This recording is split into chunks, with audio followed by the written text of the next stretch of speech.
இன்னைக்கு வீடியோவில் இட்லி பொடி எப்படி பண்ணலான்றதை பார்க்கலாங்க. வாங்க வீடியோக்குள்ளே போகலாம். வானல் சூடு பண்ணிவிட்டு 2 டீஸ்பூன் எண்ணெய் சேர்த்துக்கிறேன். எண்ணெய் நல்லா சூடானதும் மெஷரிங் கப்பால் 1 கப் தோல் உளுந்து சேர்த்துக்கிறேன். மெஷரிங் கப் இல்லாதவங்க வீட்டில் யூஸ் பண்ணுற கால்படியால் மெஷர்மெண்ட்லாம் எடுத்துக்கோங்க. உளுந்து சேர்த்துட்டு நல்லா வறுத்துக்கணுங்க. சிம்மில் தான் வச்சு வறுக்கணும்.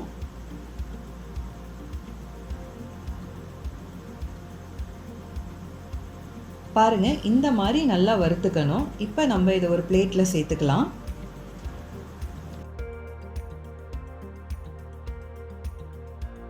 அடுத்தது அதே வானல்ல 1 டீஸ்பூன் எண்ணெய் சேர்த்து மெஷரிங் கப்பால் 1/2 கப் கடலைப்பருப்பு சேர்த்துக்கிறேன். இதையும் சிம்மில் வச்சு நல்லா வறுத்துக்கணுங்க.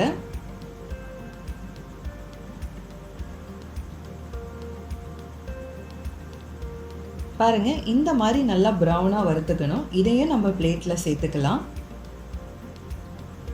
இப்போ 3 டீஸ்பூன் கருப்பு எள்ளு, 1 டீஸ்பூன் வெள்ளை எள்ளு சேர்த்துக்கிறேங்க.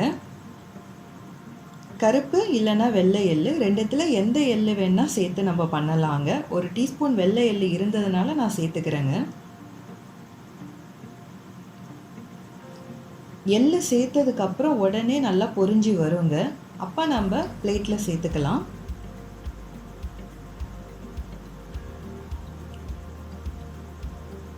இப்போ 1 டீஸ்பூன் எண்ணெய் சேர்த்துட்டு கட்டி பெருங்காயம் 1 டீஸ்பூன் எடுத்துக்கிறாங்க.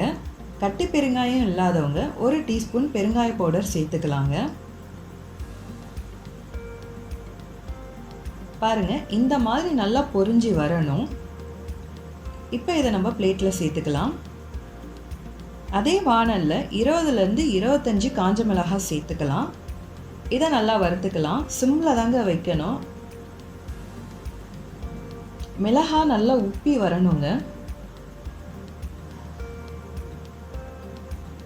அவ்வளோதாங்க. இதையும் நம்ம பிளேட்டில் சேர்த்துக்கலாம். இப்போ ஒரு கைப்பிடி கருவேப்பிலை சேர்த்து 2 ட்ராப் ஆயில் சேர்த்துக்கிறேங்க. கருவேப்பிலை நல்லா மொறுமொறுன்னு வர அளவுக்கு வறுத்துக்கணுங்க. இதையும் இப்போ பிளேட்டில் சேர்த்துக்கலாம்.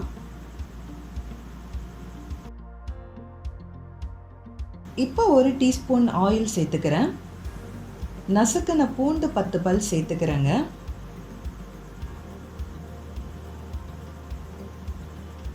நல்லா ப்ரௌன் கலரில் மாறுற அளவுக்கு நல்லா வறுத்துக்கணுங்க. பாருங்க, இந்த மாதிரி நல்லா வறுத்துக்கணும். இதையும் நம்ம பிளேட்டில் சேர்த்துக்கலாம். அவ்வளோதாங்க. இட்லி பொடிக்கு தேவையான மசாலா பொருட்கள்லாம் வறுத்தாச்சுங்க. இப்போ நம்ம மிக்ஸி ஜாரில் பெருங்காயமும் மிளகாயும் சேர்த்து அரைச்சிக்கலாங்க. பாருங்க, இந்த மாதிரி அரைச்சதுக்கப்புறம் மற்ற பொருட்களும் சேர்த்துக்கலாம். கூடவே 1 டீஸ்பூன் கல்லுப்பும் சேர்த்து அரைச்சிக்கலாம். அவ்வளோதாங்க, இட்லி பொடி ரெடி ஆயிடுச்சு. நாங்கள் இந்த மாதிரி நல்லா நைஸாக அரைச்சிட்டோங்க. சில பேருக்கு கொரன்னு அரைச்சா பிடிக்கும், சில பேருக்கு நைஸாக அரைச்சா பிடிக்குங்க. நீங்கள் உங்களுக்கு எந்த பதத்துக்கு வேணுமோ அதுக்கேற்ற மாதிரி அரைச்சிக்கோங்க. மிக்சியில் அரைச்சதுக்கப்புறம் கொஞ்சம் சூடாக இருக்குங்க. இதை நம்ம ஒரு பிளேட்டில் சேர்த்து நல்லா ஆற வைக்கணுங்க. நல்லா ஆறுனதுக்கப்புறம் நம்ம ஒரு பாட்டிலில் ஸ்டோர் பண்ணி வைக்கலாம். ஆயில் சேர்த்து நம்ம பண்ணுறதுனால 1லேருந்து 2 மாதம் வரைக்கும் வச்சு யூஸ் பண்ணலாங்க. சப்போஸ் காரம் அதிகமாக ஆச்சுன்னா ஒரு டிப்ஸ் சொல்கிறேங்க. பொட்டுக்கல்லையே கொஞ்சம் அரைச்சி சேர்த்துக்கோங்க, காரம் கம்மியாக ஆகிடும். அவ்வளோதாங்க, சூப்பரான இட்லி பொடி ரெடி ஆகிடுச்சு. மறக்காமல் ட்ரை பண்ணி பார்த்துட்டு எப்படி இருக்குன்னு சொல்லுங்கள்.